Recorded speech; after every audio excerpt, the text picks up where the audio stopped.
Subscribe कीजिए इंदु जी के remedies channel को और बेल आइकन प्रेस कीजिए रेगुलर लाइव रेमेडीज के लिए। नमस्कार, मैं हूं Indu Ahuja, crystal ball gazer, pendulum dowser, vastu expert और न्यूमरोलॉजिस्ट। आज मैं आपके समक्ष आई हूं खास टिप्स राहु के बारे में बताने के लिए। हाँ जी, आज मैं 3 अलग अलग तरीके के आपको टिप्स बताऊंगी, यानी कि एस्ट्रोलॉजिकली आपको क्या करना चाहिए, प्रैक्टिकली आपको क्या करना चाहिए और वास्तु के हिसाब से आपको किस तरीके से राहु जो प्लैनेट, जो ग्रह है जिसकी वजह से आपके लाइफ में प्रॉब्लम्स आ रही है, उसको शांत कैसे करना चाहिए। अब जिनको नहीं पता है तो मैं उनको बता दूं कि इसके क्या सिम्टम्स होते हैं। कुछ एक सिम्टम्स मैं आपके साथ यहाँ पे शेयर करने जा रही हूँ, जैसे कि शराब पीने की आदत हो सकती है, ओवर सेक्स करना, पराई स्त्रियों के साथ ज़्यादा रिलेशन रखना, कन्फ्यूजन हमेशा माइंड में रहना, कभी भी सही डिसीजन को नहीं ले पाना, याददाश्त में उनको प्रॉब्लम्स आना, या लड़ाई झगड़े पूरा दिन होना, हस्बैंड वाइफ में बहुत ज़्यादा रिलेशनशिप की प्रॉब्लम होना जिससे देखो उनके साथ मन मुटाव होते रहना, या ओवरऑल मैं बोल सकती हूँ कि उनका जो लाइफस्टाइल होता है ना, एकदम पूरी तरह से उथल पुथल होता है, वो नॉर्मल जीवन दिखाई नहीं देता। अगर आप कोई बुरी एडिक्शन में नहीं हो तो ऐसा भी हो सकता है कि उनके हाथ से कुछ ना कुछ गलत काम हो जाता होगा, या वो अपशब्द बहुत ज़्यादा बोलते होंगे, बहुत ज़्यादा बैड वर्ड्स का यूज़ करते होंगे, झूठ बोलने की आदत हो सकती है, या हमेशा नेगेटिव विचार मन में आते रहना। ऐसे बहुत सारे सिम्टम्स हो सकते हैं। उसमें से हो सकता है कुछ एक सिम्टम्स से आपको पता लग जाए कि राहु खराब है। तो अब इसको ठीक कैसे करना है उसके बारे में आज मैं आपको बताती हूँ। तो सबसे पहले जो एस्ट्रोलॉजी उपाय होते हैं उसके बारे में आपको मैं बता दूं।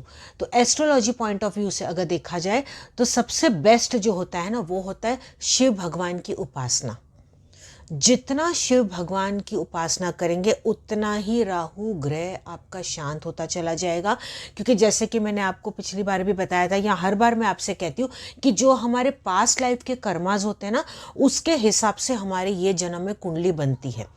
लेकिन जब ये जन्म में हम जो कर्म करते हैं वो उसके हिसाब से हम काफ़ी हद तक उसको चेंज कर सकते हैं। ज़रूरी नहीं कि जो आपकी कुंडली में वो 110% या 100% वो राइट ही हो जाएगा, नहीं, आप उसको चेंज कर सकते हैं। तो उसमें आपको क्या करना है एस्ट्रोलॉजिकल पॉइंट ऑफ व्यू से, कि आपको शिव की बहुत ज़्यादा आराधना करनी है। सोमवार आप मंदिर में जाके शिवलिंग पे आप नॉर्मल थोड़ा सा पानी चढ़ा सकते हैं, या केवल उनको छू के आप आ सकते हैं। ठीक है। दूसरा है कि पीपल वृक्ष को पानी चढ़ाना चाहिए। तुलसी का जो पौधा होता है उसको नियम पूर्वक आपको पानी चढ़ाना चाहिए, और गरीबों को आपको खाना खिलाना चाहिए। ठीक है, ये हो गए कुछ point astrological point of view से। अब मैं आती हूँ वास्तु पे। अगर वास्तु से राहु को शांत करना है तो जो उनका जो वास होता है ना, वो घर के साउथ वेस्ट कॉर्नर में होता है, यानी कि जो दक्षिण पश्चिम का कोना जहाँ पे मिलता है वो होता है राहु का कॉर्नर। तो ऐसे में आपको वो कॉर्नर बहुत ही ज़्यादा क्लीन रखना है। वहाँ पे अनवांटेड कुछ भी आपको सामान नहीं रखना है। कोई अगर ऐसी कोई टूटी फूटी चीज़ है, बंद इलेक्ट्रॉनिक कोई सामान है वहाँ पे, या बंद घड़ियाँ पड़ी है, या अनवांटेड बहुत टाइम से आपने सामान रखा जिसका आप यूज़ बिल्कुल नहीं कर रहे हैं, तो उन चीज़ों को आप वहाँ से हटा दें। वहाँ पे किसी भी तरह से कोई भी ग्रीन चीज़ नहीं होनी चाहिए, स्पेशली प्लांट्स, चाहे वो आर्टिफिशियल हो या रियल हो, वहाँ पे वो नहीं होने चाहिए। उसके साथ साथ आपको इस चीज़ का भी ध्यान देना है कि वहाँ पे कोई पानी का एलिमेंट नहीं हो, पानी नहीं हो वहाँ पे, स्पेशली इस बात का ध्यान रखना है। या ब्लू या ब्लैक कलर की कोई चीज़ उस कोने में नहीं होनी चाहिए। जितना हो सके वो कलर कॉर्नर में येलो अगर होगा तो बहुत ही ज़्यादा अच्छा है। इसके अलावा आप ऐसा कर सकते हैं कि ओम राहवे नमः, सिंपल सा बताती हूँ, ओम राहवे नमः या ओम राहवे नमः, इस मंत्र का आप जाप करते रहे। सबसे बेस्ट, उससे भी बेस्ट मंत्र है ओम नमः शिवाय। ये सबसे बेस्ट मंत्र है। जितना हो सके मन में आप उठते बैठते चलते फिरते आप ओम नमः शिवाय बोलते चले जाएं। ज़रूरी नहीं है कि आप ऐसे पर्टिकुलर आसन लगा के बैठे, पर्टिकुलर कोई फेस करके बैठे, या पर्टिकुलर कोई माला से करें, ऐसा बिल्कुल ज़रूरी नहीं है। आप जानते हैं मेरे पहले वीडियोज़ में भी आपको मैंने ये बात बताई है, ख़ास तौर पर जो मेरे क्लीम वाले जो मंत्र के वीडियोज़ हैं, जो नहीं जानते हैं, जो नए व्यूअर्स हैं, वो जाके उसमें देख सकते हैं कि वो कितना मैजिक करता है। क्लीम मंत्र भी आप ऐसे में कर सकते सकता है, वो भी आपकी लाइफ में मिरेकल्स लेके आ सकता है। और ओम नमः शिवाय का जाप भी आपको करना है। उसके साथ साथ आपको इस चीज़ का भी ध्यान रखना है कि 8 मुखी रुद्राक्ष अगर आपके पास है तो वो सबसे बेस्ट होगा। ठीक है, आप 8 मुखी रुद्राक्ष लेके आए, ज़रूरी नहीं कि आप पहने, आप उसको तकिए के नीचे रख लें या अपने घर के पूजा स्थान में रख लें, या जब भी जाते हैं तो वो आपके साथ होना चाहिए। ठीक है, ये चीज़ आपको करनी है। अब मैं आपको बताती हूँ प्रैक्टिकल उपाय जो कि मैंने किए थे जब मेरा ये राहु का पीरियड चल रहा था। तो वो भी करेंगे तो वो तो सबसे बेस्ट है, क्योंकि प्रैक्टिकल अगर आप कर्म करते हैं तो उससे बेस्ट और तो दुनिया में कुछ भी नहीं है।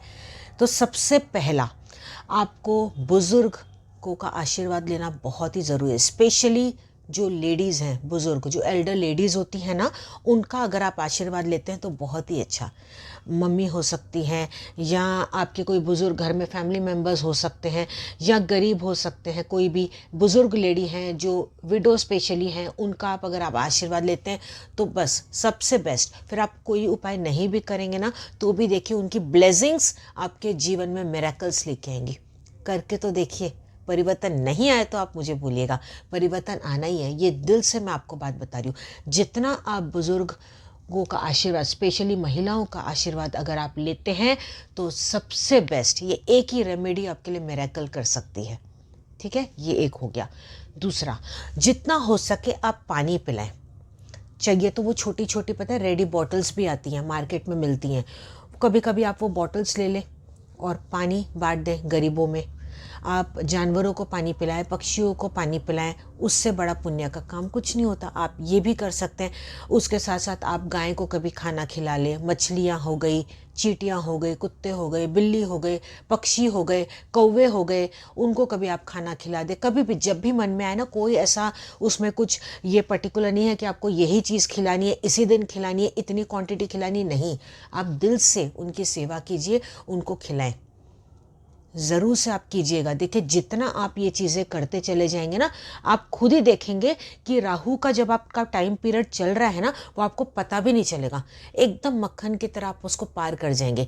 तकलीफ आएगी और निकल जाएगी, आपको रियलाइज़ तक नहीं होगा। देखिएगा, आप मुझे याद करोगे और मुझे कमेंट सेक्शन में ज़रूर बताओगे कि आपके किस तरह से जीवन में देखिए परिवर्तन आ रहा है। उसके साथ साथ आप ऐसा भी कर सकते हो कि जो गरीब है या छोटे बच्चे हैं, आप उनको केला खिलाएं। केले का दान भी बहुत अच्छा होता है।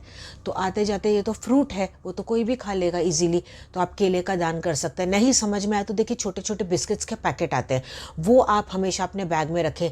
आते जाते कभी भी आपको रास्ते पे कोई दिख जाए तो आप उनको वो बिस्किट का पैकेट भी आप दे सकते हैं, वो भी सबसे बेस्ट दान है। वो भी आप खिलाएंगे तो सबसे बेस्ट है। ये सारी चीज़ें अगर आप करते हैं तो ऑटोमेटिक देखिए आपके राहु के बाकी ग्रह भी देखिए आपके शांत होने लग जाएंगे, और आप खुद देखेंगे कि आप भी रियलाइज़ नहीं करेंगे कि कैसे ये मेरे काम होते चले जा रहे हैं। और उससे बड़ी बात ना, तो आप डर अपने मन से निकाल दो कि अरे राहु आ गया, राहु आ गया, अरे पता नहीं क्या आ गया। अरे ऐसा कुछ भी नहीं है। ये डर, ये एक फोबिया है, पता है। आधा तो डर की वजह से ही आपके काम बिगड़ने लग जाते हैं, क्योंकि कहीं ना कहीं वो साइकोलॉजिकल पैटर्न आपका ऐसा हो गया है। आप नहीं भी चाहोगे ना तो वो चीज़ हो जाएगी। आप दिन रात एक ही चीज़ सोचते रहोगे, मेरा राहु पीरियड चल रहा है, मेरा खराब चल रहा है। वो वाकई में खराब होने लग जाएगा। जहाँ पे वो होना होगा 1% हो जाएगा आपके साथ 100%। आप देखिएगा, इस चीज़ को आजमा के देखिएगा। तो वो नेगेटिव सोच को ना आपको रोकना है कि नहीं, कुछ नहीं होगा, मैं बहुत ज़्यादा स्ट्रांग हूँ, कुछ नहीं होगा, मेरा कुछ भी बुरा नहीं होगा, आज तो मैं एकदम अच्छे से दिन गुजार दूंगा, ये काम तो मेरा होना ही होना है।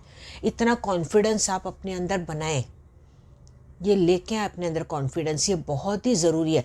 कॉन्फिडेंस लेके आए, गरीबों की मदद करें, जितना हो सके लोगों को खाना खिलाएं, बुज़ुर्गों का आप आशीर्वाद लें, फिर देखिए कैसे नहीं अच्छा होगा। ऑटोमेटिक सब अच्छा हो जाएगा। और उसके अलावा मैंने आपको बाकी एस्ट्रोलॉजिकल पॉइंट्स तो बता ही दिए, आप ये भी कर सकते हैं।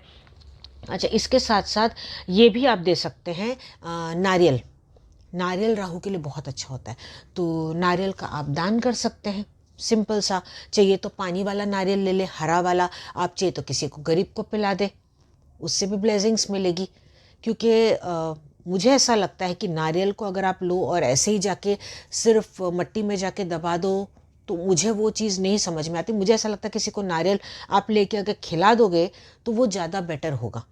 है ना। तो नारियल पानी आप किसी को पिला सकते हो, नारियल के छोटे छोटे पीसेस करके आप बांट सकते हो, ये चीज़ आप कर सकते हो। उसके अलावा और एक चीज़ आप कर सकते हो, घर में वाइब्रेशन अगर अच्छे करने हैं और आपको लग रहा है कि राहु की वजह से आपका माइंड बहुत ज़्यादा इम्बैलेंस रहता है, वो डर आपके मन में बैठ गया है, तो मैं आपको जो रेमेडी बताती हूँ उससे भी फ़र्क पड़ेगा। आपको क्या करना है, चंदन की अगरबत्ती लेनी है, ठीक है।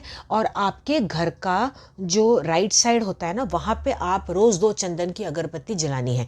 यानी कि आप अंदर खड़े हैं और बाहर की तरफ आप देख रहे हैं, तो राइट साइड पे आपको ये चंदन की अगरबत्ती रोज़ जलानी है। पूरे दिन में आप कभी भी जला सकते हैं। इनकेस चंदन अगरबत्ती नहीं है तो आप थोड़ा सा गूगल ले लें। गूगल तो इजीली किसी भी पूजा की दुकान पे आपको मिल जाएगा।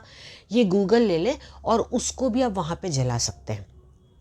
डेली कर सके तो सबसे बेस्ट, नहीं होगा तो कोई बात नहीं, कभी कभी आप जला दें जब जब आपको मन करे, जब जब आपको याद आए। इससे घर के वाइब्रेशंस भी अच्छे होंगे और वो जो स्मेल आपके अंदर जाएगी ना, जो खुशबू आपके अंदर जाएगी ना, उससे भी बहुत ज़्यादा फर्क पड़ेगा। तो एक बार करके तो देखिए, परिवर्तन आना ही आना है। अगर आपको ये मेरा वीडियो अच्छा लगा तो इसको ज़्यादा से ज़्यादा आप शेयर कीजिएगा। अपने व्हाट्सएप ग्रुप, अपने फेसबुक पे भी आप शेयर कर सकते हैं।